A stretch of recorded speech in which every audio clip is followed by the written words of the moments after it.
Very good morning viewers, నమస్తే. నేను విజయ చంద్రిక. ఏమన్ బ్రేక్ఫాస్ట్ న్యూస్ కి స్వాగతం. భ్రమ, భ్రాంతి, దాదాపుగా ఈ రెండు పదాలు అందరికీ తెలిసిన వ్యవహారమే. భ్రమ గాని భ్రాంతి గాని ఎవరైనా సరే ఎప్పుడు అంటాం?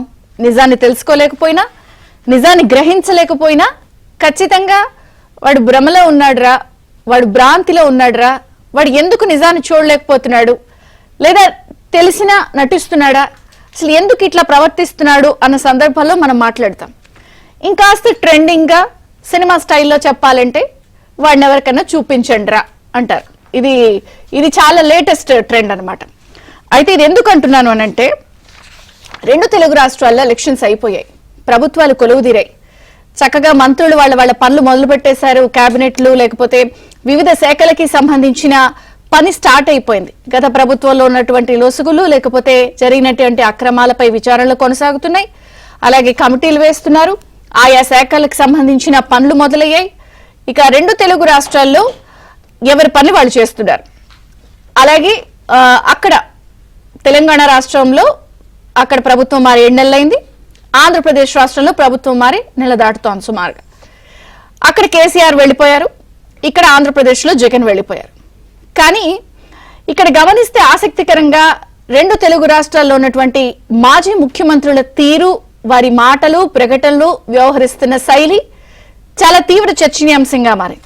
తెలంగాణ రాష్ట్ర మాజీ ముఖ్యమంత్రి కేసీఆర్ గారు అయితే మరి ఇంకా ఆయన తానే ముఖ్యమంత్రి అనుకుంటున్నారు. అసలు తాను అవ్వకపోవడం వల్లే రాష్ట్రానికి కాదు ఏకంగా దేశానికే నష్టం అని చెప్పి ఒక స్థాయిలో మహారాష్ట్ర రైతులు ఆయనతో అన్నారన్న విషయాన్ని ఖమ్మం, మహబూబాబాద్ నేతలు ఆయన్ని కలవడానికో పరామర్శించడానికో వచ్చినప్పుడు అసలు మహారాష్ట్ర రైతులే నాతో చెప్పారు, అసలు అబ్కీ బార్ కిసాన్ సర్కార్ అని అనుకున్నారు, అది జరగలేదు, అసలు కేసీఆర్ ఓడిపోవడం రాష్ట్రానికే కాదు దేశానికే నష్టం అని వాళ్ళు చెప్పారని ఆయనే స్వయంగా నేతలు చెప్తుంటే అక్కడ వింటారు కరెక్టే, కానీ బయటకు వచ్చి ఇవన్నీ చెప్తారు కదా.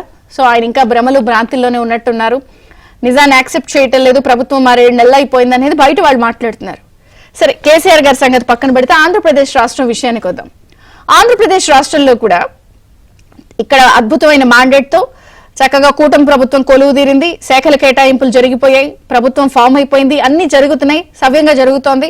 ఇప్పటికే రాష్ట్ర ముఖ్యమంత్రి చంద్రబాబు నాయుడు గారు శాఖలకి సంబంధించిన శ్వేతపత్రాలు పోలవరం గాని అమరావతి గాని ఇలా జరిగిన అంశాలన్నింటి వారీగా చేస్తున్నారు. త్వరలో మళ్ళీ అసెంబ్లీ సమావేశాలు ఉంటాయి, బడ్జెట్ ప్రవేశపెడతారు, ఇలా రకరకాల పనులు ఒకదానికొకటి ప్రభుత్వం కొలువు తీరిన తర్వాత అన్ని జరుగుతూ ఉంటే మాజీ ముఖ్యమంత్రి జగన్మోహన్ రెడ్డి గారు పులివెందుల ఎమ్మెల్యే ఆయన గమనిస్తే ఓటమి చెందిన రోజు నుంచి ఈ రోజు వరకు ఆయన ప్రశ్న అడ్రస్ చేస్తున్న అంశాలు గాని మీడియా ముఖంగా ఆయన ప్రెస్ మీట్లలో గాని మాట్లాడుతున్న అంశాలు నిజంగా ఆయన ఇంకా ఇల్యూషన్ లోనే ఉన్నారా, లేకపోతే ఇదేమన్నా ఒక రుగ్మత, ఒక భయం, ఒక భ్రమ భ్రాంతిలోనే ఆయన ఎందుకున్నారు అనేది చర్చగా ఉంది. అంటే ఎందుకు అంటే ఓటమికి సంబంధించి కారణాలు తప్పెక్కడ జరిగిందో విశ్లేషించాలి, లేదా ఎందుకు జరిగింది అన్న విషయాన్ని పోస్ట్ మార్టం చేయాలి, నేతలతో కూర్చోవాలి, ప్రజల్లోకి వెళ్ళాలి, తప్పు చేశానా అని వాళ్ళు తిడితే తిట్టించుకోవాలి, శాపనార్థాలు పెడితే పెట్టించుకోవాలి.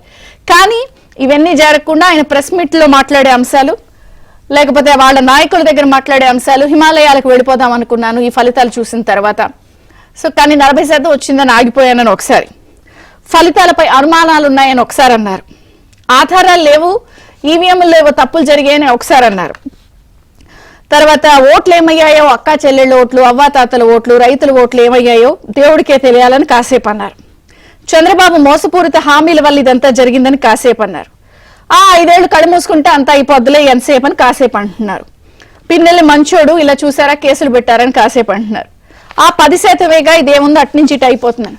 అంటే నిజాన్ని ఆయన ఇంకా ఒప్పుకునే పరిస్థితిలో లేరా? ఆ భ్రమ, భ్రాంతి, రుగ్మత, ఇల్యూజన్ అవన్నీ ఏదైనా సరే ఎందుకు ఇట్లా అనేది రాజకీయ పరిజ్ఞానం ఉన్న వాళ్ళందరూ కూడా మాట్లాడుకుంటున్న అంశం. ఇవన్నీ ఒక ఎత్తు అయితే ఇప్పుడు సోషల్ మీడియా వేదికగా కానీ లేకపోతే విపరీతంగా రూమర్స్ ఒక ప్రచారంలోకి వచ్చింది. ఈరోజు వైఎస్ రాజశేఖర రెడ్డి గారి 75వ జయంతి సందర్భంగా ఆయన ఎమ్మెల్యే పదవికి రాజీనామా చేస్తారు అనేది వార్తలు కూడా వస్తున్నాయి. అవినాష్ రెడ్డితో ఆయన రాజీనామా చేయించి కడప ఎంపీగా పోటీ చేసే యోచన కూడా ఉందనేది వార్త వస్తోంది. పులివెందల నుంచి తల్లి విజయమ్మని కానీ లేకపోతే సతీమణి భారతిని గాని బరిలోకి దించే అవకాశం ఉందని చెప్పి ఒక వార్తలు వస్తున్నాయి. విపక్ష హోదా లేకపోవడంతో రాజకీయ భవిష్యత్తుపై ఆయన కొంత ఆందోళన చెందుతున్న నేపథ్యంలో ఈ నిర్ణయం, ఈ ప్రకటన ఈ రోజు 75వ జయంతి వేదికగా ఆయన ప్రకటించే అవకాశం ఉందనేది వార్త వస్తోంది. సో ఢిల్లీలో ఉంటే కేసులు మేనేజ్కి ఛాన్స్ ఉండే అవకాశం ఉంది. సో ఈ విధంగా జోరుగా అయితే సోషల్ మీడియాలో కానీ, వారికి సంబంధించిన మాధ్యమాల్లో కానీ, వారికి అనుకూలంగా ఉండే ఛానల్స్లో కానీ ఇటువంటి వార్తలు ఫీలర్స్ అయితే వదులుతున్నారు. కొంతమంది అయితే వైసీపీ నాయకులు లేకపోతే వాళ్ళు అవును చెయ్యొచ్చేమో అని చెప్పి వాళ్ళు కొంత అంటున్నారు అక్కడక్కడ.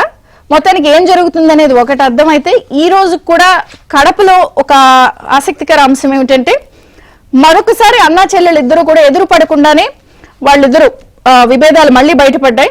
మొదటి తల్లి విజయమ్మ సతీమణి భారత్ తో కలిసి నివాళులు అర్పించాలనుకుంటున్నారు. అయితే అన్న జగన్ రెడ్డి ఇడుపులపై నుండి వెళ్లిపోయిన తర్వాత ఘాట్ వద్దకు షర్మిల వస్తున్నారు. సో మళ్ళీ ఈ రోజు కూడా ముఖాముఖి చూసుకునే పరిస్థితి లేదు. సరే, ఆ విషయం పక్కన పెడితే మనం చూస్తున్నాం విజువల్స్ కూడా. ఇవన్నీ పక్కన పెడితే అసలు మరి ఎందుకు నిజంగానే ఎమ్మెల్యే పదవికి రాజీనామా చేయాలని అనుకుంటున్నారా, లేదా అస్త్ర సన్యాసం ముందే తీసేసుకుంటున్నారా, లేకపోతే ఇవన్నీ కేవలం ఫీలర్స్ చేసి డైవర్ట్ చేస్తున్నారా, లేదా నిజాన్ని ఒప్పుకునే పరిస్థితిలో లేక చేశారు? అయినా కూడా మాజీ సీఎం జగన్ గారు ఒక భ్రమ భ్రాంతిలోనే కొనసాగుతూ మరి నిజాన్ని తెలుసుకోలేకపోతున్నారా, పోస్ట్ మార్టం ఎందుకు చేసుకోలేకపోతున్నారు, ఫలితం ఎక్కడ తేడా వచ్చిందనేది ఎందుకు గ్రహించలేకపోతున్నారు అన్నది ఒక అంశం. అయితే ఆయన ఎమ్మెల్యే పదవికి రాజీనామా చేసి కడప ఎంపీగా బరిలోకి దిగే అవకాశం ఉన్నట్టుగా కూడా వార్తలు వస్తున్నాయి. దీనిపై ఏమన్నా సంచలన ప్రకటన చేసే అవకాశం ఉందన్నట్టుగా కూడా వార్తలు వస్తున్నాయి వారి మాధ్యమాల్లో. చర్చిద్దాం. మనతో పాటు జాయిన్ అయ్యారు రాజకీయ విశ్లేషకులు నర్రా శ్రీధర్ గారు, టీడీపీ జనరల్ సెక్రటరీ నజీర్ గారు, జనసేన నుంచి అడ్వకేట్ రజనీ గారు, అమరావతి భోజనం చేసి పోతుల బాలకోట గారు. అందరికీ స్వాగతం అండి. నజీర్ గారు, మీతో ప్రారంభిస్తాను. సో కూటమి ప్రభుత్వం కొలువు తీరింది, అంతా మొదలు పెట్టారు, ఎవరి శాఖల పనులు వాళ్ళు, రివ్యూలు జరుగుతున్నాయి, శ్వేతపత్రాలు విడుదల చేస్తున్నారు. ఇన్ని జరుగుతుంటే ఇంకొక పక్కన ఆయన ప్రెస్ మీట్లు పెట్టి రకరకాలుగా ఒక ఇల్యూషన్, అటువంటి మీరు మోసపూరిత హామీలు ఇవ్వడం వల్ల అయ్యారు అని చెప్తూనే, మీరు గమనించారో లేదో ఈ 2-3 రోజుల నుంచి ఆయన ఎక్కడికన్నా వెళ్ళినా, లేకపోతే ఒక బస్ దిగినా, లేకపోతే ఒక ఎయిర్పోర్ట్ నుంచి బయటకు వస్తున్న సీఎం సీఎం సీఎం అని అర్పించుకుంటున్నారు. దాన్ని కూడా అందరూ ఆశ్చర్యంగా చూస్తున్నారు, ఇదేమిటి అని. అంటే మొత్తం పరిణామాలపై ఏం చెప్తారు? విజయ చంద్రిక గారు, మీకు, నాతోటి ప్యానలిస్టులకి, ఏబిఎన్ వీక్షకులకి పేరు పేరు నమస్కారం. అస్సలాముఅలైకుం. మేడం, రాజకీయాల్లో హుందాతనం ఉండాలి. హుందాతనం లేనివాడు రాజకీయాల్లో ఉంటే ఇలాగే ఉండిద్ది. జగన్మోహన్ రెడ్డి రాజకీయం అంటే ప్రజాస్వామ్యం అనుకోట్లా, రాజకీయం అంటే రాజరికం అనుకుంటున్నాడు. ఆయన ఏదో ఆయన ఒక రాజులాగా, రారాజులాగా, ప్రజలు అతనికి బానిసల్లాగా, ఆయన ఆలోచనలు వేరే విధంగా ఉన్నాయి. వాస్తవానికి ఆయన ఘోర పరాజయాన్ని మూట కట్టుకున్నారు. దాన్ని ఉందాతనంగా ఆయన స్వీకరించి ప్రజలు ఎందుకు అతన్ని చీకొట్టారో, అతన్ని విస్మరించారో దాన్ని చక్కదిద్దుకునే బాధ్యతలో పడాలి తప్ప ఎంతసేపటికి ప్రజల్ని శాపనార్థాలు పెట్టడం, లేకపోతే విపక్షాలు శాపనార్థాలు పెట్టడం, లేకపోతే వాళ్ళు నాకు ఓట్లు వేయలేదు, వీళ్ళు ఓట్లు వేయలేదు అని అనడం అనేది అది రాజకీయంలో అది సరైన పద్ధతి కాదు. ముఖ్యంగా జగన్మోహన్ రెడ్డి గారు ఈజీ గోయింగ్ పాలిటిక్స్ చేస్తారు. ఆయన కష్టపడే పని ఏది తీసుకోడు. ఎంతసేపటికి ఆయనకి లాభం చేకూర్చే టైంకి వచ్చి కూర్చుంటాడు తప్ప ఆయన్ని ఎక్కడైనా కష్టం ఉంటే ఆ కష్టాన్ని తన భుజాల మీద వేసుకొని ముందుకు నడపాలనేది అతనికి ఆలోచన, ఆ పద్ధతి ఆయనకి లేదు. ముఖ్యంగా మనం చూసుకుంటే 2019లో వైసీపీకి 49.95% ఓట్లు వచ్చినాయి మేడం. అలాగే టీడీపీకి 39.17% వచ్చింది మేడం. అలాగే మా జనసేనకి 5.53%, బీజేపీకి 2%. అంటే అప్పటి ఏర్పడిన కూటమికి టీడీపీకి వైసీపీకి 10% తేడా వస్తేనే అతనికి 151 సీట్లు ప్రజలు వచ్చినాయంటే ఆయన ఆనందపడ్డాడు. సరే, ఇప్పుడు 2024కి వస్తే టీడీపీకి 45.6% వచ్చినాయి మేడం. బీజేపీకి 2.85% వచ్చింది మేడం. జనసేనకి రమారమ్మికి 8% వచ్చింది మేడం. అంటే కూటమిగా పోటీ చేస్తే మాకు 56.44%, అలాగే వైసీపీకి 39.37%. అంటే 17% తేడా. అరే జగన్మోహన్ రెడ్డి నాయన, నువ్వు అర్థం చేసుకోవాలి. 10% తేడా వస్తేనే నీకు 150 సీట్లు వచ్చినాయే. 17% తేడా ప్రజలు నిన్ను చీకొట్టి కూటమికి బలపరిస్తే నీకు 11 సీట్లు వచ్చినాయి. అక్కడ వ్యత్యాసం కనబడట్లా? నీ ప్రజలు వద్దనుకున్నారు. నీ యొక్క ప్రవర్తన కానీ, నీ యొక్క ప్రభుత్వ విధానాలు కానీ, నీ మంత్రుల విధానాలు కానీ, మీరు హింసించిన విధానాలు కానీ అన్ని వర్గాలకి సర్వనాశనం చేశారు. ఉక్కు పాదంతో మోపారు. ఎక్కడ ప్రజాస్వామ్యానికి విలువ లేదు, ఇష్టం వచ్చినట్టు చేశారు. ఎస్సీలకి, బీసీలకి, ఎస్టీలకి, మైనార్టీలకి, ఓసీలలో కూడా అనేక మందిని అణగదొక్కారు. వ్యాపారాలను బతకనీయలేదు. విద్యార్థులకు ఉద్యోగాలు లేవు. అలాగే రైతులకి ఎక్కడైనా సరే వాళ్ళకి గిట్టుబాటు ధరలు లేవు. వాళ్ళకి నీళ్లు అందించిన పాపాలను ఎక్కడ పోలేదు. ఎక్కడ నీటిపారుదల శాఖల్ని బలోపేతం చేసింది లేదు. ఏది లేదు. నువ్వు ఇంత ఘనకార్యం చేస్తే నీకు ఆ 11 వచ్చిందని నువ్వు ఆనందపడాలి. కానీ ఇంకా నాకు ఎలా ఓడించారనుకుంటా అంటే, దయచేసి వైసీపీ నాయకులు, జగన్మోహన్ రెడ్డి గారు ఎవరైనా సరే వాళ్ళ మానసిక పరిస్థితిని బాగుపరుచుకోవాలని తెలియజేస్తున్నాం. ఓకే ఓకే, నేను మళ్ళీ ఇస్తాను మీకు టర్న్. ఇంకో మిగిలిన వాళ్ళతో కూడా ఒకసారి మాట్లాడిస్తాను. నరేశ్వర్ గారు నమస్తే, బ్రేక్ఫాస్ట్ న్యూస్ కి స్వాగతం. సో అనేక ఎలక్షన్స్ చూశారు. ఒక సీనియర్ గా అనేక అంశాలపై మనం విశ్లేషణలు చేసాం. ఎట్లా చూడాలంటే నెల దాటిపోతుంది. సామాన్యంగా ఎవరైనా అయితే ఇక ఎందుకు ఏమిటనేది మాట్లాడు, కానీ విచిత్రంగా మాట్లాడుతున్నారు ఆయన. అంటే సీఎం అని అనిపించుకుంటున్నారు. ఇంకా భూస్థాపితం చేస్తా చంద్రబాబు అనే దెయ్యాన్ని అని అంటున్నారు. కానీ అయ్యో నా సైడ్ నుంచి మిస్టేక్ జరిగిందా, లేకపోతే నేను చూస్తా అనేది లేదు. లేదా ఆయన్ని నమ్ముకున్న అధికారులు లేకపోతే ఏం చెప్తే చేసిన వాళ్ళకి వెళ్ళి పరామర్శించి అయ్యో నా వల్ల మీరు నష్టపోయారని చెప్పింది లేదు. ఇట్లాంటివి ఎక్కడ కనిపించట్లా. భూస్థాపితం చేస్తా, తొక్కేస్తా, లేకపోతే ఇదంతా మోసపూర్తి హామీలు, ఈవీఎంలు తప్పులు, ఫెయిల్యూర్స్ ఒప్పుకునే స్థితి లేదు. విచిత్రంగా ఆయన మాట్లాడుతున్నారు. ఏమంటారు మీరు? నమస్కారం అండి. ఏబిఎన్ ప్రేక్షకులకు, ప్యానల్లో ఉన్న పెద్దలకు మీకు నమస్కారం. విజయచంద్ర గారు, ఇప్పుడు దాని మూలాల్లోకి వెళ్తే ఒక్క విషయం నేను చెప్తున్నాను. ఈ రోజున రాజకీయాల్లోకి ఎవరు వస్తున్నారు? 3 వర్గాల వాళ్ళు వస్తున్నారు. ఒకళ్ళు ఏంటంటే రౌడీయిజం చేస్తూ బతుకుతూ ఉంటాడు వాడు. ఆ రౌడీ ముదిరితే రాజకీయ నాయకుడు అవతారం ఎత్తున్నాడు. రౌడీలు రాజకీయ నాయకులుగా అవతారం ఎత్తడం ఒక రకం అయితే, రెండో రకం ఏంటంటే ఒక రాజకీయ నాయకుడిని నమ్ముకుంటే ఆ నాయకుడి దగ్గర తిరుగుతూ ఉంటే ఏదో ఒక అండర్స్టాండింగ్లో, డీల్స్లోనో, లేకపోతే ఎవరికన్నా పని చేయించడంలోనో డబ్బులు ఈజీగా డబ్బు సంపాదించడం కోసంగా అవకాశాలు ఉంటాయి అనే సబ్జెక్ట్లో ఒక రాజకీయ నాయకుడిని వ్యక్తులు, కార్యకర్తలు కావచ్చు, ఎవరైనా కావచ్చు, ఫాలో అయిపోయి సొంత ఈజీగా బతికేసేయచ్చు రాజకీయ నాయకుడిని నమ్ముకుంటే అనేటువంటి వర్గం రాజకీయాల్లోకి వస్తుంది. మూడో వర్గం ఏంటంటే విపరీతంగా డబ్బు సంపాదించేసి ఆ డబ్బును కోకొల్లగా సర్ప్లస్గా ఉండేటప్పుడు ఆ డబ్బులో కొంత భాగం దీనిలో రాజకీయంలో పెడితే, కనీసం సపోజ్ ఒక 25-30 కోట్లు పెడితే 5 ఏళ్లలో 150 కోట్లు, 200 కోట్లు. మిగతా వ్యాపారాల కన్నా రాజకీయం అనే వ్యాపారం చాలా బాగుండడంతో వాళ్ళు చేస్తున్నటువంటి మిగతా వ్యాపారాలు చేసుకోవచ్చు. వాస్తవంగా మిగతా వ్యాపారంలో 25 కోట్లు పెడితే 4 ఏళ్లలో 25 కోట్లు సంపాదించవచ్చు. కానీ 25 కోట్లు పెడితే 5 ఏళ్లలో 200 కోట్లు సంపాదిస్తున్నారు.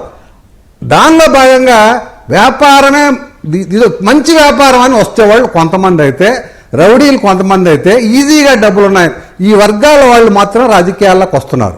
వాస్తవంగా రాజకీయం అనేది ఒక పవిత్రమైన వ్యాసంగం.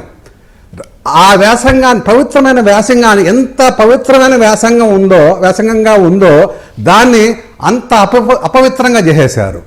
గతంలో రాజకీయాల్లో ఎవరు తిరిగినా కూడా వాళ్ళ ఆస్తులు పోగొట్టుకున్న వాళ్ళే రాజకీయాల్లో ఉన్నారు తప్పితే ఆస్తులు కూడబెట్టుకున్న వాళ్ళు ఎవరు లేరు. ఇప్పుడు ఇక్కడ కూడా ఎవరైనా ఒక ముఖ్యమంత్రి హోదాలో ఉన్నటువంటి వ్యక్తి ఒకసారి గెలిచిన తర్వాత ఇది పర్మనెంట్ అనుకుంటున్నారు. నెంబర్ 1. నేను అతీతమైన శక్తులని, కొంతమంది స్వామీజీలు, బాబాలు అంటారండి. ఆ దేవుడి పూజలో దేవుడు ఫాలో అవుతూ లాస్ట్కి ఏమనుకుంటారంటే నేనే దేవుడిని అనుకుంటారు వాళ్ళు.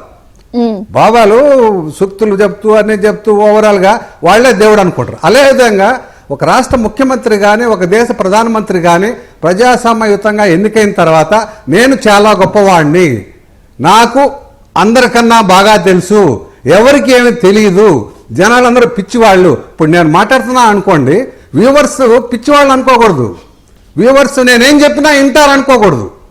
ప్యానల్లో ఉన్న పెద్దలు కావచ్చు, బేబియన్ వీక్షలు కావచ్చు, నేను చెప్పిందల్లా వింటారు అనేటువంటి అహంభావం ఉండడం, లేకపోతే నేను ఆలోచించేదంతా కరెక్టు, అందరూ నన్ను ఫాలో కావాలనేటువంటి దానిలో ఒక ముఖ్యమంత్రి అయిన తర్వాత ఏమండి, ఒక ఎమ్మెల్యే కావచ్చు, ఎంపీ కావచ్చు, మినిస్టర్ కావచ్చు, ముఖ్యమంత్రి కావచ్చు, ప్రధానమంత్రి కావచ్చు, ఒక్క విషయం మనం క్లారిటీ ఉండాలి. ప్రజలు ఓట్లేశారు, గెలిచారు, ప్రజలు మనకు జీతం ఇస్తున్నారు. ఎంపీది కావచ్చు, ఎవరిదైనా సరే, నీ ఫెసిలిటీస్, నీ కారు కాడి నుంచి ప్రతి ఒక్కటి ప్రజలు నిన్ను సేవకుడుగా పెట్టుకున్నారు. ప్రజల జీతంతో నువ్వు బతకాల్సిన అవసరం ఉంది. అప్పుడు ఏంది, మన దగ్గర ఉండేటువంటి వాచ్మెన్, మన దగ్గర ఉన్నటువంటి అకౌంటెంట్, మన దగ్గర పనిచేసేటువంటి మనుషులు మనం మామూలుగా మనం ఏది చెప్తే అది చేస్తుంటారు, మనం ఇన్స్ట్రక్షన్స్ ఇస్తుంటాము, వాళ్ళ అభిప్రాయం తీసుకుంటాం, చేస్తుంటాం.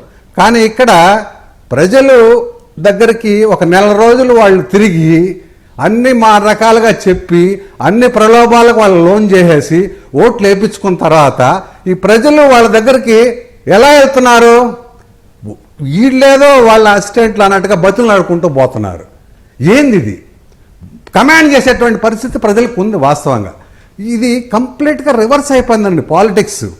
వాళ్ళు ఎవరైతే అధికారంలో ఉన్నారో అధికారంలో ఉండేటువంటి వాళ్ళు ప్రజలు జీతం ఇస్తేటువంటి బతికేటువంటి పరిస్థితి ఉంటేనే అది రాజకీయానికి నాణ్యత చేకూరుస్తుంది. ఒకటైతే, రెండు, అధికారంలో ఉన్న ఏ వ్యక్తి అయినా సరే ఇది పర్మనెంట్ అనుకుంటున్నాడు. కొద్ది రోజుల తర్వాత జనాలు పోయి కాళ్ళ మీద పడితే దాన్ని యాక్సెప్ట్ చేయకూడదు. ఫస్ట్ ఆఫ్ ఆల్ ఎవరైనా సరే, ఒక ఎమ్మెల్యేనో ఒక మంత్రో వాళ్ళ దగ్గరికి పోయి ఎవరైనా జనం పోయి కాళ్ళ మీద పడితే, జనం గురించి కూడా కాదండి, లీడర్స్, ఆ పార్టీలో ఉండేటువంటి లీడర్స్, అత్యున్నత స్థానాల్లో ఉన్నటువంటి లీడర్స్ కూడా ఆ అధినాయకుడి దగ్గర పోయి కాళ్ళ మీద పడుతుంటే వాళ్ళు మేము దైవాంశ సంబుతుడు, బాబాలు కూడా ఎందుకు వాళ్ళే దేవుడు అనుకుంటున్నారంటే జనాలు పోయి వాళ్ళ కాళ్ళ మీద పడుతున్నారు కాబట్టి. అదేవిధంగా రాజకీయ పార్టీల్లో కూడా ఈ రాజకీయ నాయకులు ఎవరికైతే కీలకమైన స్థానంలో ఉండేవాళ్ళు కూడా పోయి కాళ్ళ మీద పడుతున్నారంటే అధినాయకుడి దగ్గర వాళ్ళు ఆ ఫీలింగ్లోకి వెళ్ళిపోతున్నారు. నీ అభిప్రాయాలు తీసుకోవట్లే, వాళ్ళకి నచ్చింది, వాళ్ళు మెచ్చింది, వాళ్ళు అనుకున్నది కరెక్ట్ అనేటువంటి విధానంలో వాళ్ళు పోతూ ఉన్నారు. చెప్పింది జనరలైజ్డ్ గా చెప్తున్నారు. అంటే కన్ఫైన్ టు ఏపీ ఇప్పుడు జగన్ గారు మాట్లాడుతున్న తీరు ప్రెస్ మీట్ దానిలోకి వస్తున్నానండి. ఇక్కడ ఏంటంటే ఎవరైనా ఓడిపోయినప్పుడు ఆ ఓటమికి కారణాలు విశ్లేషించుకోవడం. నెంబర్ 1, ఈ రోజున చంద్రబాబు నాయుడు గారు గెలిచారంటే చంద్రబాబు నాయుడు గారి మీద ప్రేమతో ఓట్లు వేయలేదు, చంద్రబాబు నాయుడు గారు ఇచ్చిన హామీల్ని నమ్మి కూడా ఓట్లు వేయలేదు. కేవలం జగన్మోహన్ రెడ్డి పరిపాలన మీదటువంటి అసంతృప్తితో, ఆవేదనతో, గతంలో వేసిన ఎన్నైతే జగన్మోహన్ రెడ్డి మీద, ప్రభుత్వం మీద ఉన్నటువంటి యాంటీతో మాత్రం ఓట్లేశారు తప్పితే తెలుగుదేశం పార్టీనో, జనసేననో, బీజేపీనో నమ్మి వీళ్ళేదో ఉద్ధరిస్తారు మన జీవితాలని వేయలేదు. ఇతని నుంచి తప్పించుకున్నాం మనం ముందల. ఎప్పుడైతే ఎప్పుడు పాజిటివ్ ఓటు ఎప్పుడు పడుతుందంటే విజయచంద్ర గారు, ఇప్పుడు 2004-09లో రాజశేఖర రెడ్డి గారి ప్రభుత్వాన్ని చూశారు, 2014-19లో చంద్రబాబు నాయుడు గారి ప్రభుత్వాన్ని చూశారు. ఇతను రాజశేఖర రెడ్డి బిడ్డ. 4-9లో మన జీవన ప్రమాణాలు బాగున్నాయి.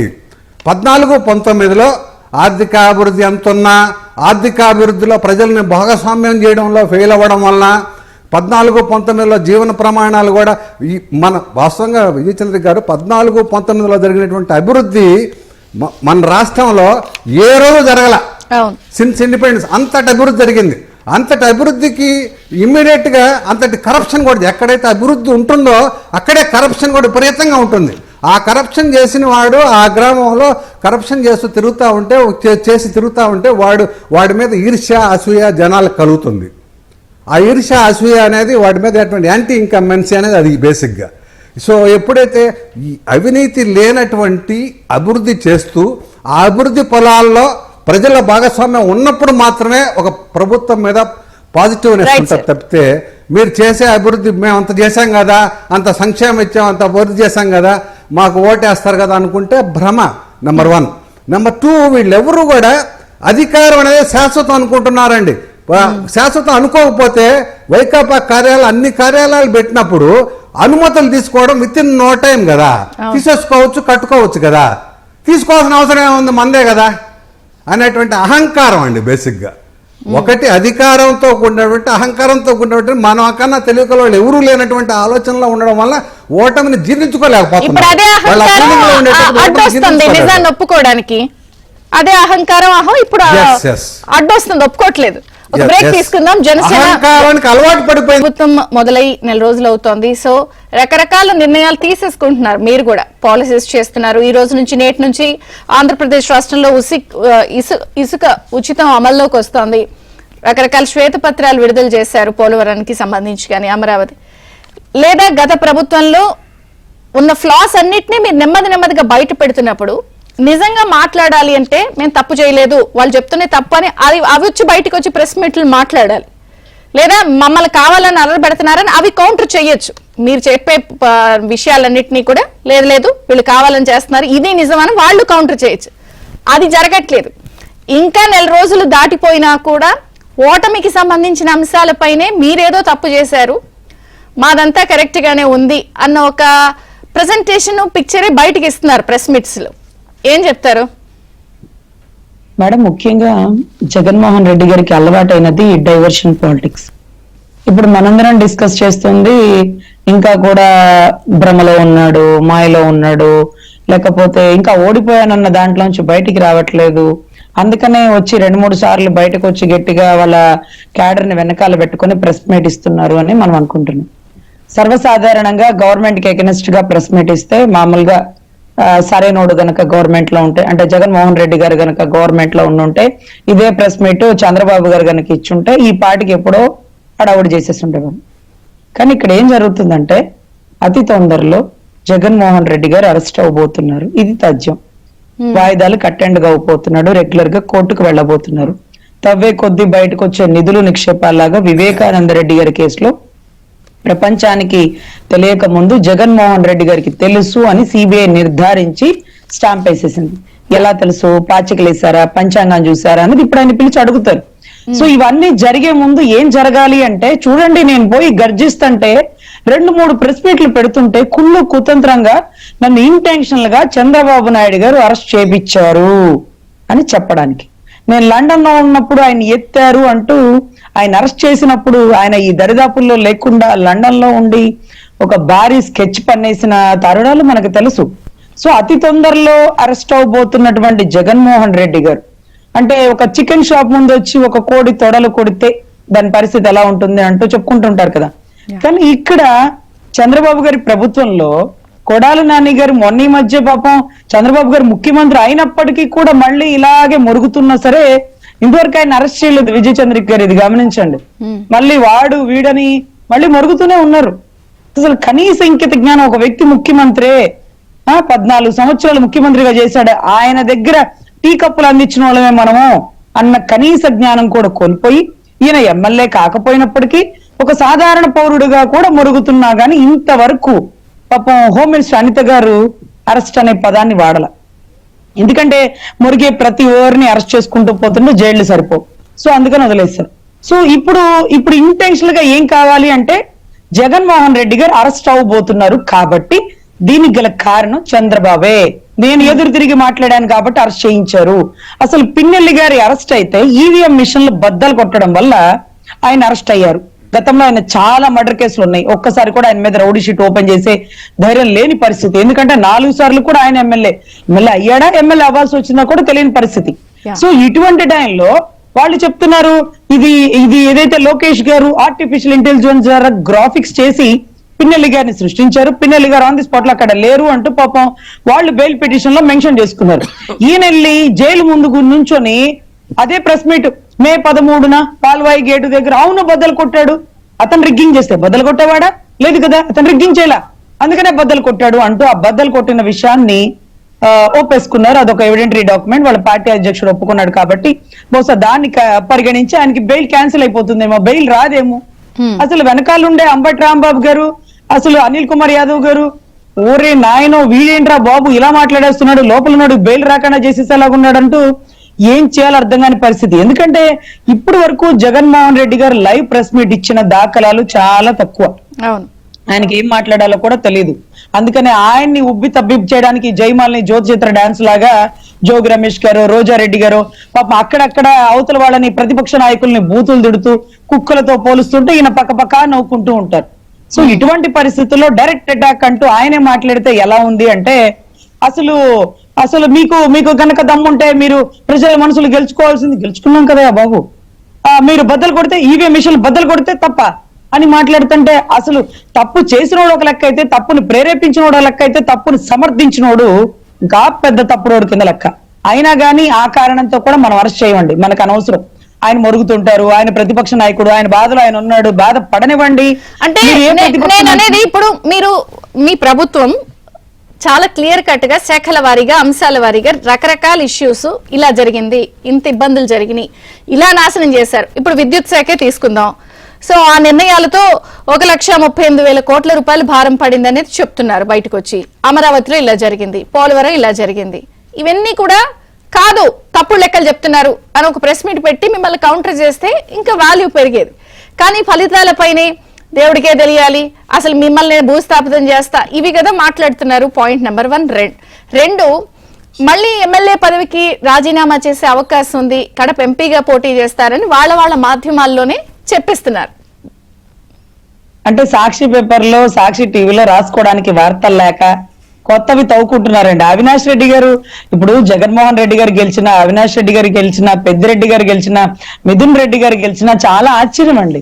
ఆ ఏరియా ప్రజల్ని నిజంగా ఒక్కొక్కరిగా వెళ్లి నాకు ఇంట్రాగేషన్ చేయాలనిపిస్తుంది. ఎందుకంటే ఇంత వ్యతిరేకత రాష్ట్రం మొత్తం వస్తే ఆ ఏరియాలో ఎలా గెలిచారు అనేది ఒక పెద్ద టాస్క్. మళ్ళీ ఆయన మార్చుకోండి తెరుచుకోండి మల్ల మొగ్గలారా అన్నట్టుగా నేను ఎంపీకి వెళ్తాను నువ్వు ఎమ్మెల్యేకి రా అంటే, అసలు వీళ్ళిద్దరు లోపలికి వెళ్ళేవాళ్ళు మేడం. వీళ్ళిద్దరూ రాగల ఒక 6 నెలల్లో వీళ్ళ కేసులు తిరగదూడుతారు, వీళ్ళు లోపలికి వెళ్తారు. అంతకుముందంటే నేను బిజీగా బటన్ నొక్కుతున్నాను, తత్కారణం వల్ల నేను రాలేకపోయాను, దయవుంచి పరిగణించండి అన్నాడు. ఈ రోజు కోడికత్తి సీను కేసు విషయంలో ఒక దళిత బిడ్డ ఇతని వల్ల 4 సంవత్సరాలు 5 సంవత్సరాలు 6 నెలలు 6 సంవత్సరాల దాకా బాధపడుతూనే ఉంటుంటే అసలు లోతైన దర్యాప్తు చేయమన్నాడు. గతంలో ఎంత లోతు దిగిందో అర్థం కాలేదు కానీ లోతైన దర్యాప్తు అన్నాడు. గులకరాయి కేసులో గులకరాయి అయితే గురుత్వాకర్షణ శక్తి కోల్పోయి న్యూటన్ సిద్ధాంతాన్ని మర్చిపోయి నేల మీద పడిపోకుండా మాయమైపోయింది. కానీ ఆ రాయితో ఇద్దరిని కొట్టారు, కొట్టిన వారు దొరికారు, కొట్టించుకున్న వారు ఉన్నారు, కానీ ఇంతవరకు రాయి కనపడలేదు. సో ఈ కేసులన్నింటిలో ఆయనే ప్రత్యక్ష సాక్షి, ఆయనే బాధితుడు, ఆయన కంపల్సరీ అటెండ్ అవ్వాలా. ఆయన అలా అటెండ్ అవ్వకుండా ఈ కేసులన్నీ పక్కన పెట్టి పెద్ద పెద్ద కేసుల్లో లోపలికి వెళ్ళిపోయి ఆ కేసులు కాకుండా నేను చంద్రబాబు గారికి వ్యతిరేకంగా మాట్లాడుతున్నానన్న కారణంగా అతి కిరాతకంగా నన్ను ఈ రోజు అక్రమ కేసుల్లో అరెస్ట్ చేయించారంటారు. 45,000 కోట్లు ఆయన దగ్గర దొరికి అక్రమ అరెస్ట్ అంటారు. కాంగ్రెస్ మీద నమ్మలేశారు గతంలో. ఇవన్నీ కూడా ఆయనకు అలవాటైన విద్య. తప్ప ఆయన చేస్తాడు, బురద అవతల మీద జల్లుతాడు. సో నాకు తెలిసి డైవర్షన్ పాలిటిక్స్ ఇది ఒక పార్ట్ అండి. అతి తొందరలో అరెస్ట్ అవబోతున్నాడు కాబట్టి ఈ విచిత్రమైన స్టేట్మెంట్స్, మచ్చుక్కైనా ఎందుకు ఓడిపోయాము అనేది కనిపించట్లేదు. మీరు గమనించారో లేదో, ఎప్పుడు జగన్ గారికి సంబంధించి ఒక హీరోయిక్ ఎలివేషన్స్ ఇస్తా ఉంటారు వారికి సంబంధించిన వ్యక్తులు. కానీ అసలు భూమి మీద ఇలాంటి వ్యక్తే లేడు, నా భూతో నా భవిష్యత్తు, అసలు ఇది కదరా మగాడ్రా బుజ్జి, ఇలాంటివి ఉంటాయి. కానీ ఆయన ఎప్పుడూ కూడా ఒక ప్రెస్ మీట్ పెట్టింది లేదు, మాట్లాడింది. నాకు నిన్నెవరో ఒక క్లిప్ షేర్ చేశారు, కాదండి ఆయన ఎప్పుడు అలాగే ఉన్నారు, అనవసరంగా ఎలివేషన్స్ పడి అని. పీసీఆర్ ఒక క్లిప్ ప్లే చేయండి, ఆయన ఆ బిహేవియర్ లో అలాగే ఉన్నారు. ఒకసారి ప్లీజ్ ప్లే.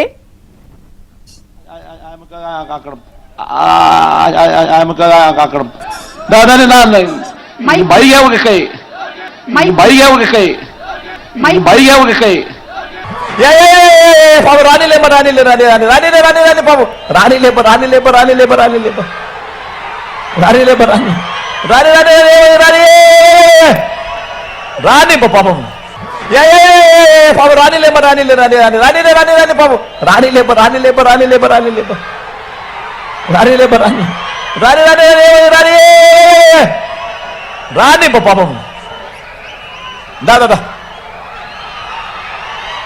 డ్రామా చేసి అక్కడ అక్కడ దాదాని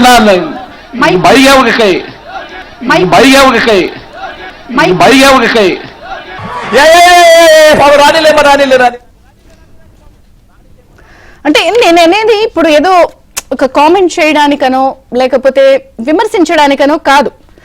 అది గతంలో ఆయన అనేక సందర్భాల్లో అసలు ఇలాంటి వ్యక్తి ఇక ఎక్కడ ఉండరు, వన్ అండ్ ఓన్లీ అని కదా ఎలివేషన్స్. ఇప్పుడు కూడా బయటకు వచ్చి మాట్లాడుతున్న దానికి చేస్తుంటే ఇవన్నీ అందరూ రీకాల్ చేసుకుంటున్నారు, లేదా ఆయన అలాగే ఉన్నారు, చూసే కోణం ఏదన్నా వేరేగా ఉందేమో అని. అంటే ఆ ఇల్యూషన్ వాటి గురించి చెప్పే ప్రయత్నంలో భాగంగా చూపించాను. అంటే ఇంకా ప్రజల్ని బెమ్మల్లో ఉంచుతున్నారా, లేదా ఆయన అర్థం కావట్లేదా?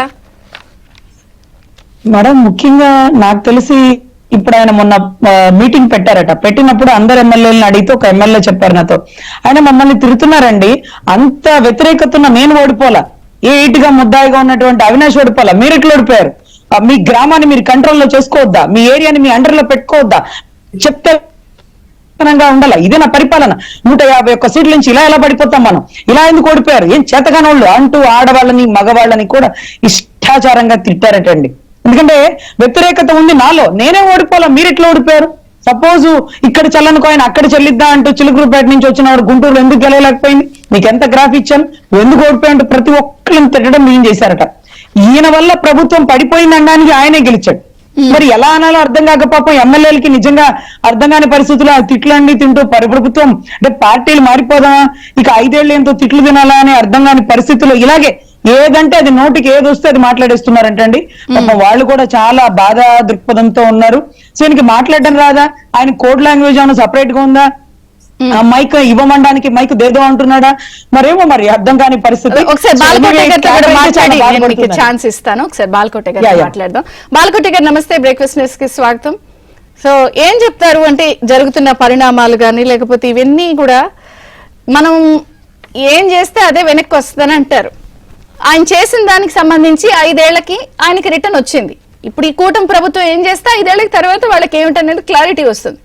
కానీ ఇంకా 5 ఏళ్ళు మనం ఏం చేసాము, దానికి వచ్చిన రిజల్ట్ ని లేకపోతే ఆ ఫలితాన్ని ఒప్పుకునే పరిస్థితుల్లో లేదు. సీఎం అని అర్పించుకుంటున్నారు ఎక్కడికి వెళ్ళినా, ఇంకా ఎయిర్పోర్ట్స్ లో వాటిల్లో.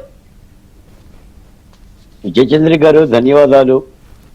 తమకి నాతో పాల్గొన్న ముగ్గురు కూడా డిబేట్ ప్రతినిధులు కూడా జయభీములు. విజయచంద్రి గారు, ఇది భ్రమ భ్రాంతి అని మీరు అడుగుతున్నారు. ఇది భ్రమ కాదు, భ్రాంతి కాదు.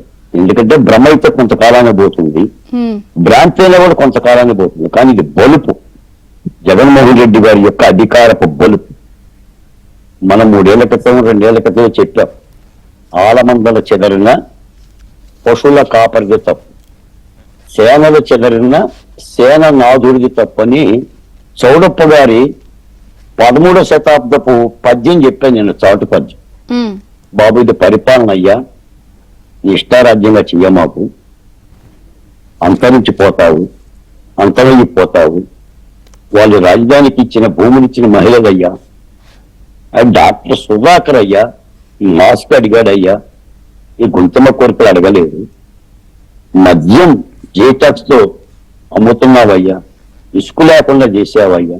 నేను మాట చెప్తాను జయచంద్రి గారు, ఈ డిబేట్ కి ముందు మీరే బాలకోట గారి వాయిస్ వినిపిస్తుందా, శ్రీధర్ గారి వాయిస్ వినిపిస్తుందని ఒక సమీక్ష చేసుకున్నారు.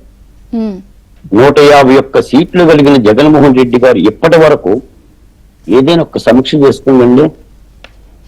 ఆ 3 రాజధానుల కుంపటను నెత్తిన పెట్టుకొని దాన్ని దించిందండి. ఇప్పటికీ అదే మాట్లాడుతున్నారు కదా. First of all Jaganmohan Reddy గారు చేయాల్సిన పని సాక్షి పేపర్ చదవటం మానేసి ఏబిఎన్ పేపర్ చదవాలి, ఏబిఎన్ ఛానల్ చూడాలి. తప్పులు అర్థం ఆయన బ్యానే చేయించారు ఏంటో మీరు, కాబట్టి చూడాలి. ఎందుకంటే నీ తప్పులు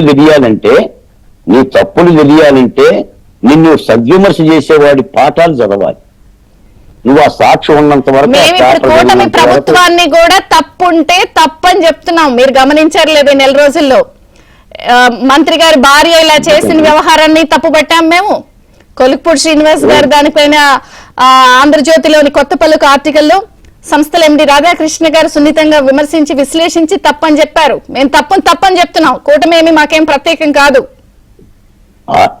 ఆర్కే పలుకు చదివిన వైసీపీ సగం బాగుపడుతుంది. కాబట్టి ఈ సందర్భంగా మీకు మాట చెప్తా. పులివెందుల్లో ఎమ్మెల్యేగా జగన్మోహన్ రెడ్డి గారు రాజీనామా చేస్తే దాన్ని స్వాగతిస్తున్నా. ఇవాళ ఏదో సంచలన రేపు పులివెందుల్లో ఎవరు నిలబడ్డా వైసీపీ పార్టీ తరఫున చంద్రబాబు నాయుడు గారికి, పవన్ కళ్యాణ్ గారికి మీ ద్వారా విన్నవిస్తున్నా, అక్కడ మీరు దళితుని నిలబెట్టండి పులివెందుల నియోజకవర్గంలో. దాని చరిత్ర మార్చండి. అక్కడ వైసీపీ పార్టీ అభ్యర్థి మీద దళితుడికే సీట్ ఇవ్వండి. ఎందుకంటే ఈ యొక్క పరాభవం మేము అనుకున్నాం. విజయచంద్ర గారు, జగన్మోహన్ రెడ్డి గారు పొద్దుగూకులు తల మీద చేపెట్టి ఏం బీకుతావు, మీరేం బీకుతారు, పోయినట్టు కుప్పం, పోయినట్టు మంగళగిరి, పోయినట్టు పెట్టాపురం, పోయినట్టు 175 పొయ్యి. ఇప్పుడేంటంటే 39% ఓట్లు వచ్చింది, 40% ఓట్లు వచ్చింది పరిస్థితికి వచ్చారు. అంటే నేను ఒక మాట చెప్తాను మేడం, ఏ రాజకీయ పార్టీకైనా ఒక సిద్ధాంతం ఉండాలి. కార్లు మాకు చెప్తాను, సిద్ధాంతం, దాని యొక్క నాయకత్వం, ఒక కార్యాచరణ ప్రణాళిక లేకుండా ఏ పార్టీ నిలబడదు.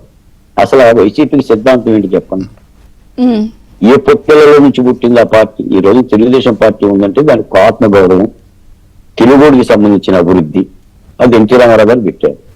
కాంగ్రెస్ పార్టీకి ఒక లౌకిక విధానాలు ఉంది, భారతీయ జనతా పార్టీకి ఒక భారతీయ హిందుత్వ సంబంధించిన సిద్ధాంతాలు ఉంది. అసలు ఇది దీని పొత్తిందే అధికారం.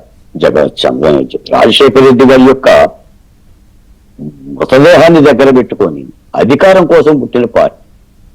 ఎలా ఉంటావు, ఏం సమీక్షించుకోగలుగుతావు? అధికారం ఉంటే ఉంటావు, అధికారం లేకపోతే ఇది. ఓట్లు ఏమయ్యాయో తెలియట్లేదు అన్నప్పుడు ఓట్లు ఏమయ్యాయో ఆయన నిజంగా అంత శ్రద్ధ ఉంటే షేర్ ఆటో వేసుకునేనే అందరు వాళ్ళు ఓడిపోయిన వాళ్ళందరినీ ఎక్కించుకుని వెళ్ళి అందులో నన్ను ఎందుకు ఓడగొట్టారని అడగచ్చు. నా ఓట్లు ఏమయ్యాయని ఒక ఆటో వేసుకుని వెళ్ళండి, బస్ పొని తీసేయండి, ఈసారికి బస్ తీసేసి ఎక్కి నిజంగా నా ఓట్లు ఏమయ్యాయి అని అడగాలి. ఓడిన వాడు ఎందుకు ఓడానా అని సమీక్షించుకోలేనంత వరకు వాడి బతుకు దుర్భరమే. ఇప్పుడు చంద్రబాబు నాయుడు గారు 23 సీట్లు వస్తే ఎంత ఓపికతో, ఎంత ఓడిమితో రాజకీయంగా యుద్ధం చేశాడు. 53 రోజులు జైలులో పెడితే చంద్రబాబు నాయుడు గారి కంట తడి రాల. ఆంధ్రప్రదేశ్ అంతటా కళ్ళమట్టి నీళ్ళు వచ్చినాయి, కానీ చంద్రబాబు నాయుడు గారి ఆడవల ఒక యోగిలా ఒక దీక్ష చేశాడు. నువ్వు చన్నీళ్ళు ఇచ్చావు, నువ్వు దోమలు ఉన్నాయన్నా కూడా ఎగతాళి చేశావు. ఉన్నవాడు సుధాకర్ అయితే 72 అడుగుల ఎత్తులో గోడలో బంధించాం, బయట కంటే భద్రంగా చంద్రబాబు నాయుడు గారు అక్కడే ఉన్నాడు అన్నారు. ములాఖతులు బంద్ చేశావు. కానీ చంద్రబాబు నాయుడు గారు ప్రతి ఒక్క అపజయాన్ని లేదా ప్రతి ఒక్క ఇబ్బందిని కూడా విజయంగా మార్చుకున్నాడు. ఇంతటి ఘన విజయం. ఈ రోజున పవన్ కళ్యాణ్ కూడా అలాగనే అన్నారు కదా, భార్యల గురించి మాట్లాడారు కదా, వాళ్ళ కుటుంబాల గురించి మాట్లాడారు కదా. అసలు ఏమైపోయారండి మంది మార్బలం, జబర్దస్త్ రోజా గారు, జోగి రమేష్ గారు. ఇంకో మాట ఏంటంటే, నేను సోషల్ మీడియాలో అంటున్నా, ఏంటో ఇల్లేదో తెలుగుదేశం పార్టీ కూటమంతా కూడా వైసీపీ వాళ్ళు కొట్టేస్తున్నారు, ఏదో హింస చేస్తున్నారు, బీహార్ అయిపోయింది, ఇదేదో తాలిబాన్ల రాజ్యం అయిపోయింది అని జగన్మోహన్ రెడ్డి గారు కూడా మాట్లాడుతున్నారు. గవర్నర్ కూడా ఆయన ట్యాగ్ చేస్తున్నారు దాన్ని. నాకు తెలిసి మరి ఎందుకు 2019 నుంచి 24 మధ్యన పరిస్థితి అందరు అదే మాట్లాడారు, ఈ దాడులు, గోల, గగ్గోలు, అవి ఆయన మరి మాట్లాడట్లేదు ఎక్కడ. ఇప్పుడు జరుగుతున్నదని చెప్తున్నారు, మరి నాకు అదేంటో అర్థం కావట్లేదు. ఇప్పుడు రీల్ ఒకసారి తిప్పుకుంటే నిజంగా నాకు తెలిసి తాడేపల్లి మీద దాడి చేయాలి అమరావతి రైతులు, అంటే ఎవరు వెళ్తున్నారు. ఎన్ని దాష్టీకాలు మేడం. అసలు ఒక ప్రధాన పార్టీ కార్యాలయాన్ని ఆ వర్షాన్ని బడితలు తీసుకొని వీడియోలు తీసుకొని మీరు ధ్వంసాలు చేశారే, ఎవరేం చేయట్లా. మీరు అక్రమంగా ఆక్రమించుకొని అనుమతులు లేకుండా పెట్టిన బిల్డింగ్ ఒకటి అమరావతిలో ఉంటే సీడీ యాక్సెస్ రోడ్లో దాన్ని తొలగించారు. ఇంకా వీళ్ళేం చేయట్లా. ఇంకా చంద్రబాబు నాయుడు గారు చట్టబద్ధమైన పరిపాలన చేయాలని చెప్పని పవన్ కళ్యాణ్ గారి ఆ స్థితిగా వెళ్తున్నారు తప్ప ఈ విధంగా బరితెగించి ఏనాడు చేశారు. అసలు ఓం ప్రకాష్ అని చెప్పేసి అని ఒక బాధితుడు మద్యం ధరల గురించి మాట్లాడితే ఏమైపోయాడో తెలియదు నాకు. ఇప్పటికీ మేడం వాట్సాప్లో కానీ నాకు ఫోన్లు కానీ బాధితుల లిస్టులు ఇంకా వస్తూనే ఉంది. ఎవరెవరు చనిపోయారు, ఎలా చనిపోయారు, వాళ్ళ భూములు ఎలా ఆక్రమించుకున్నారు, ఇన్ని పాపాలు చెప్తా మేడం, ఇన్ని పాప. కాబట్టి ఇందాక మిత్రుడు ఒక ఆయన చెప్పాడు, ఇది ఆంధ్రప్రదేశ్ లో ప్రాణాలు పోతే కొత్త ప్రభుత్వం వచ్చింది, ఆంధ్రప్రదేశ్ లో మానాలు పోతే కొత్త ప్రభుత్వం వచ్చింది. ఇది ప్రజా వ్యతిరేకత. కూటమి పార్టీల యొక్క నాయకుల కష్టం, వాళ్ళ యొక్క పనితీరుతో పాటు ఆంధ్రప్రదేశ్ అలిసిపోయింది. కాబట్టి మా అమరావతి మహిళలు 1631 రోజులు అలా శాపనార్థాలు పెట్టారు కాబట్టి, శపించారు కాబట్టి జగన్మోహన్ రెడ్డి గారికి మొన్న ఈ ఎవరో పరిస్థితి అంటున్నారు వచ్చింది. 1631 అంటే 1, 6, 3, 1 కలిపితే 11 వచ్చినాయి, సీట్లని 11 అని. చంద్రబాబు నాయుడు సోషల్ గారు మీడియాలో కూడా వస్తున్నాయి ఇవన్నీ. ఇంత క్రియేటివిటీ ఏమిటో నాకేం అర్థం కాలే అసలు. మరి నిజంగానే దేవుడి స్క్రిప్ట్ అంటే ఇలాగే ఉంది. యా. కాదు, నేను నిన్న ఒక మాట విన్నా, 4 చీమలు అడవిలో పోతున్నాయంట, ఎదురుగా ఏనుగు వస్తుందంట. మొదటి చీమ అందంట, అరే ఈడవిడ మనకి ఎదురుగా వచ్చేస్తున్నాడు, బుద్ధి చంపేద్దామా అని. మిగిలిన 3 చీమలు ఉన్నాయంటే వద్దులేరా వాడిని దగ్గర వద్దటం, ఎత్తు అవతలేద్దాం, 4 ఉన్నాం కదా అన్నంట. ఇంకో చీమ అందంట, 3వ చీమ కాలు చేయి తీసేద్దాంరా అన్నంట. 4వ చీమ అందంట, ఇప్పుడు ఎందుకురా వాడు మానవ వాడు పోతాడే, మన మానవాన్ని మనం పోదాం అని పక్కకు తప్పుకొని. వైసీపీ నాయకులు చంద్రబాబు నాయుడిని గెలవనివ్వు, లోకేష్ని గెలవనియ్యం, పవన్ కళ్యాణ్ గెలవనియ్యం, పవన్ కళ్యాణ్ అసెంబ్లీ గేటు తాకనియ్యం. గారు ప్రెస్ మీట్ చూస్తే అసలు రాష్ట్రం ఏదో నిజంగానే వేరే నార్త్ ఈస్టర్న్ స్టేట్స్ లాగానో, ఒక యూపీ, బీహార్ అనో ఇట్లా పోలుస్తూ మాట్లాడుతున్నారు. ఇది అసలు ఇది ఏమన్నా న్యాయమేనా? చంద్రబాబు నాయుడు గారు ఇలా దాడులు చేయిస్తారా, అది ఇది అని అంటున్నారు. ఏం చెప్తారు దానికి? మిమ్మల్ని భూస్థాపితం చేస్తారంటున్నారు ఒక పాయింట్. రెండో పాయింట్, ఇప్పుడు రాజీనామా దాకా అంటున్నారు. నిజంగా ఛాలెంజ్ చేయాలనుకుంటే అసెంబ్లీకి రావాలి, ఫైట్ చేయాలి, అక్కడ అవ్వకపోతే వెళ్ళాలి. ఇప్పుడు మళ్ళీ ఇది కడప ఎంపీగా అనే వార్తలు వస్తున్నాయి. సరే నిజమా కాదా అఫీషియల్ గా కాదు కానీ వార్తలు వస్తున్నాయి. విజయచంద్రిక గారు, జగన్మోహన్ రెడ్డి గారు 2019-24లో ఆయన పాలన అస్తావ్యస్తం అయిపోయి దేశంలోనే ఆంధ్రప్రదేశ్ అట్టడుగున వెళ్ళిపోయింది అనే విషయం రాష్ట్ర ప్రజలే కాదు, దేశంలో ఉన్న ప్రజలందరూ ఒప్పుకుంటారు. ఆయన కూడా ఒప్పుకున్నారు, అందుకే ప్రజలు బుద్ధి చెప్పారు. రెండోది, ఆయన ప్రభుత్వం ఉన్నంతకాలం కక్ష సాధింపు చర్యలే ప్రభుత్వం అందరినీ అంచివేయడం జరిగింది. కానీ మా ప్రభుత్వం వచ్చిన తర్వాత వాళ్ళకి జవాబు ఇస్తున్నాం. ఎలాగా? మా యొక్క ప్రభుత్వ పనితీరు ద్వారా. మీరు మొన్నే చూశారు, మా డిప్యూటీ సీఎం మా అన్న పవన్ కళ్యాణ్ గారు 9 నెలల క్రితం ఒక బాలిక మిస్ అయిపోతే పట్టించుకోలేదండి బాబు అని ఆ మహిళ వచ్చి వాళ్ళ తల్లి వచ్చి ఆయన కంప్లైంట్ చేస్తే విజయవాడ సిపి రామకృష్ణ గారికి చెప్పి 9 రోజుల్లో అమ్మాయిని తిరిగి వచ్చేలాగా చేశారు. అది పనితనం. అలాగే ఇవాళ మా అన్న మా లోకేష్ గారు దివ్యాంగులు విద్యార్థులు వాళ్ళు ఇంటర్మీడియట్ అయిపోయిన తర్వాత వాళ్ళు చదువులో ప్రావీణ్యం చూపెట్టి వాళ్ళు ఐఐటిలో కానీ నిట్లో కానీ వాళ్ళకి వచ్చే అవకాశాలని ఐఐటి మెడ్రాస్ వాళ్ళు కొన్ని నిబంధనల వల్ల వాళ్ళు కోల్పోతుంటే కేవలం ఒక వాట్సాప్ ద్వారా ఒక విద్యార్థి, విజయవాడకు సంబంధించిన విద్యార్థి సూర్యదేవ అనే విద్యార్థి ఆయన వాట్సాప్ మెసేజ్ పెడితే అరగంటలో స్పందించి దానికి అతనికి సహకరించి ఆ యొక్క సీట్లు వచ్చేలాగా జియో కూడా విడుదల చేసిన మహానాయకుడు, దార్శనికుడు. భవిష్యత్తులో చదువు విలువ ఏంటో పిల్లలకి నాయకుడు ప్రతి నాయకుడు అని ట్వీట్ కూడా చేశారు. వికలాంగులకు ప్రజా దర్బార్లో ఇమీడియట్ గా జరిగింది. 25 మందికి ఇవాళ నిట్లో గాని ఐఐటిలో గాని సీట్లు వస్తున్నాయి. అలాగే మా సోదరుడు కొల్లు రవీంద్ర గారు ఇసుక భవన నిర్మాణ కార్మికులు అసలు అల్లాడిపోయారండి 5 ఏళ్లలో. ఇసుక దొరకగా, పనులు దొరక్క ఇవాళ 43 లక్షల టన్నులు ఇసుక 120 స్టాక్ పాయింట్ నిల్వ చేసి ఫ్రీగా అయిపోతున్నారు. ఇవాళ పెద్ద పండగ. అవును, ఇవాళ భవన నిర్మాణ కొత్త విధానం అమల్లోకి నేటి నుంచి అండి ఫ్రీగా కేవలం లోడింగ్ అన్లోడింగ్ డబ్బులు ఇచ్చి పట్టుకొని వెళ్ళొచ్చు. అలాగే పల్లెటూరులో వాగులు వంకల్లో మీరు ఎడ్ల బళ్ళ మీద వచ్చి ఇసుకేసుకుని వెళ్ళొచ్చు. ఇదండి ప్రజాస్వామ్యం, ఇదండి ప్రజలకు కావాల్సింది. ఇలాంటి నాయకత్వం ఉండగా జగన్మోహన్ రెడ్డి భవిష్యత్తు రాజకీయం మర్చిపోవాలి. రెండోది, చంద్రబాబు నాయుడు గారితో పోల్చుకుంటే చంద్రబాబు నాయుడు గారు ఆల్ టైం రికార్డే. ఎందుకంటే 28 ఏళ్లకే అతను ఎమ్మెల్యే అయ్యాడు, 30 ఏళ్లకే మంత్రి అయ్యాడు, 45 ఏళ్లకి ముఖ్యమంత్రి అయ్యాడు. ఆయన 74 ఏళ్ళకి 4వసారి ముఖ్యమంత్రి అయ్యాడు. ఆయన జగన్మోహన్ రెడ్డి ఈ రికార్డులు ఎక్కడ టచ్ చేయలేడు, అతని వల్ల కూడా కాదు. అందుకే రాబోయే రోజుల్లో కూటమి ప్రభుత్వం ఈ రాష్ట్రాన్ని కాపాడిద్ది.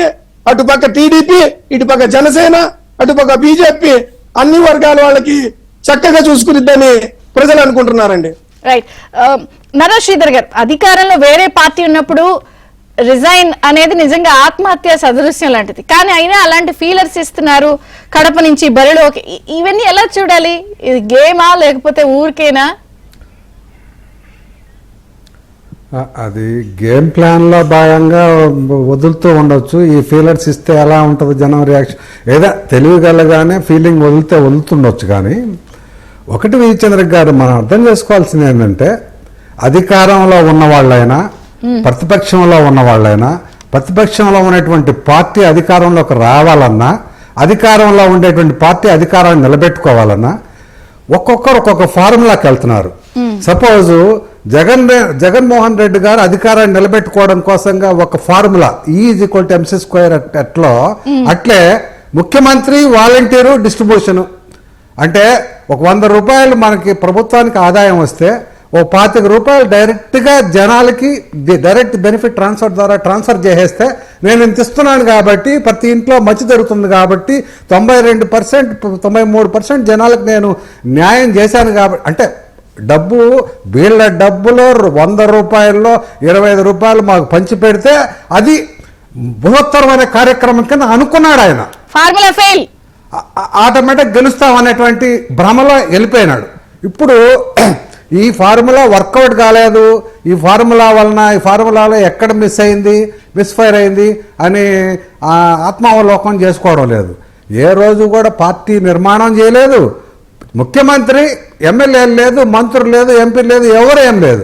ముఖ్యమంత్రి, వాలంటీరు, ప్రజలకి డిస్ట్రిబ్యూషన్ అనే ఏకైక సిద్ధాంతాన్ని నమ్ముకున్నాడు. ఇంకోటి, అధికారంలో ఉన్నటువంటి పార్టీ అధికారాన్ని నిలుపుకోవాలి అంటే అభివృద్ధిని, సంక్షేమాన్ని మిక్స్ చేసి అభివృద్ధిలో ప్రజల భాగస్వామ్యాన్ని పెంచగలగాలి. అభివృద్ధి కొన్ని వర్గాలకే, ఆల్రెడీ క్యాపిటలిస్టులకే అభివృద్ధిలో భాగస్వామ్యం ఉంటున్నటువంటి నేపథ్యంలో ఓటమి ఆటోమేటిక్ జరుగుద్దండి. ఒకటి, ప్రజల యొక్క జీవన ప్రమాణాలను మెరుగుపరచాల్సిందే. ప్రజల యొక్క జీవన ప్రమాణాలు మెరుగుపడితే మాత్రమే మళ్ళా ఓటేస్తారు తప్పితే మీరు 2000 ఇచ్చాడనో, వాడు 3000 ఇచ్చాడనో, 5000 ఇచ్చాడనో ఓటు అయితే వేయరు. దీన్ని గమనించాలి. నెంబర్ 1. ఈ అపోజిషన్ లో ఉన్నటువంటి పార్టీ, అధికార పార్టీ ఏమైతే తప్పులు చేస్తుందో ఆ తప్పుల్ని ఎత్తి చూపి సరైన మార్గంలో వాళ్ళని పయనించేటట్టుగా చేయగలిగితే ఈ ప్రతిపక్ష పార్టీ మళ్ళీ అధికారంలోకి వచ్చేటువంటి అవకాశం ఉంది తప్పితే వేరే మార్గాలే లేవు, దీనిలో వేరే ఫార్ములా కూడా లేవు. బాలకోటి గారు, మీ కంక్లూడింగ్ రిమార్క్స్ ప్లీజ్. విజయచంద్ర గారు, గతం భవిష్యత్తే సుందరవనంగా ఉండాలి, భవిష్యత్తే బంగారంలాగా ఉండాలి. గతం పునరావృతం కాకుండా ఇవాళ చంద్రబాబు నాయుడు గారు ఒక మాట అన్నారు, అభివృద్ధికి అడ్డుపడకుండా ఆ భూతాన్ని భూస్థాపితం చేస్తాను అని అన్నాను. ఆంధ్రప్రదేశ్ లో నేను చెప్తున్నాను మీ ద్వారా కూటమి పార్టీ పెద్దలకి, అభివృద్ధితో జగన్మోహన్ రెడ్డి గారిని అడ్డుకోలేదు. సామాజిక న్యాయ శేషాలో బంధిద్దాం. ఆంధ్రప్రదేశ్ లో ప్రధానంగా అన్ని సామాజిక వర్గాల సమతుల్యమైన న్యాయం జరగాలి. అభివృద్ధి అందరికీ అందాలి, 3 ప్రాంతాలకి అందాలి. ఇలాంటి యొక్క విధానాలతో కొంగొత్త పద్ధతుల్లోనే జగన్మోహన్ రెడ్డి గారిని బెదిరించాలి. లేకపోతే పశుపతి మళ్ళీ పుడతాడు, ఎవడో వెళ్తాడు, ఇటుక బిల్ల తీస్తాడు, మళ్ళీ వదలనని చెప్పని గద్వాల నేల మీద మళ్ళీ అడుగులేస్తాడు, రాష్ట్రం విచ్ఛిన్నం అయిపోతుంది. తాళం తెరుచుకుందంటే మళ్ళీ ఇబ్బందే. Okay, ghat it. అరుంధతిలో తాళం తెరుచుకుందంటే ఇబ్బంది అయితే చంద్రబాబు నాయుడు గారికి రాష్ట్రాన్ని అభివృద్ధి చేయటం ఎంత బాధ్యతో, తిరిగి జగన్మోహన్ రెడ్డి గారిని రాకుండా చేయటం అంతకంటే ఎక్కువ బాధ్యత ఈ సందర్భంగా. సరే, రజనీ గారు 10 seconds మ్యామ్, కంక్లూడింగ్ ఇవ్వండి. మేడం, ప్లీనరీ ఫంక్షన్ లో గతంలో 2022లో వాళ్ళ అమ్మగారితో బలవంతంగా దగ్గరుండి రాజీనామా చేయించారు. ఇంకా రాష్ట్ర ప్రజలు ఈయన కూడా రాజీనామా చేయించినటువంటి పరిస్థితి అయితే ఈ రోజు నెలకొంది. అసెంబ్లీలో అడుగు పెట్టలేనటువంటి పరిస్థితి. ఏదైతే పులివెందల్లో అవినాష్ రెడ్డి గారు ఎమ్మెల్యేగా గెలిచే అవకాశం ఉంటుందో, చిన్న ఆయన చనిపోయిన పరిసర ప్రాంతాల ఏరియాలో, మరి అదేమో ఆలోచించాలి. ఉట్టికెక్కలేనమ్మ ఆకాశానికి ఎక్కినట్టుగా ఇప్పుడు ఎమ్మెల్యేగా అసెంబ్లీలో చేయలేని పని, పులివెందలు బాగు చేయలేని పరిస్థితి ఈ రోజు పార్లమెంట్ లో. మీరు ఇందాక బ్యాక్గ్రౌండ్ ఏదో వాయిస్ అంతా ట్రోల్ చేశారు. ఇది పోయి పార్లమెంట్ లో మాట్లాడితే ఇంకా రాష్ట్రం తలదించుకునే పరిస్థితి. కానీ పక్క రాష్ట్రాల ఎంపీలని కొనుక్కునే అలవాటు ఉంది కాబట్టి కళ్యాణ్ బెనర్జీ గారు మొన్న కలకత్తా వెస్ట్ బెంగాల్ ఎంపీ గారు మాట్లాడినట్టుగా మిమ్మల్ని అసెంబ్లీలో ఎదుర్కోవడం అనేది ఒక ఇబ్బంది అయితే, కేసుల అనేది మేనేజ్ చేయడానికి ఢిల్లీ కొంత హెల్ప్ అన్నప్పుడు ఎంపీగా కొంత అక్కడైనా ఏదో ఒక పార్టీతో జాయిన్ అవ్వాలి madam. Central Okay. Party support లేకుండా ఆయన కేసుల నుంచి బయటికి రాలేదు. Either BJP or Congress, whatever it may be. Right, right, వాళ్ళిద్దరు సపోర్ట్ ఉంటే తప్ప అక్కడ ఎంపీగా కూర్చోలేడు. కూర్చున్న కేసులు మేనేజ్ చేయలేరండి, ఎక్కడున్నా ఎత్తుకుపోతారు. యా నజీర్ గారు 10 seconds మీ కంక్లూడింగ్ రిమార్క్స్ ఇవ్వండి. ఏదన్నా ఒకటి మేడం, జగన్మోహన్ రెడ్డి ఇప్పుడు అయినా సరే హుందాదనంగా ఓటమి ఒప్పుకొని ఆయన ఆ యొక్క ఓటమిని విశ్లేషించుకొని జాగ్రత్తగా రాజకీయం చేయటం మంచిది. రెండోది ఏంటంటే ఈ కూటమి ప్రభుత్వం ప్రజాప్రభుత్వం ప్రజల్ని సేవ చేసుకుంటూ ప్రజల మన్నలు పొందుతూ ముందుకెళ్తారని తెలియజేసుకుంటున్నాం. థ్యాంక్ యూ నజీర్ గారు, రజనీ గారు, నర్రా శ్రీధర్ గారు.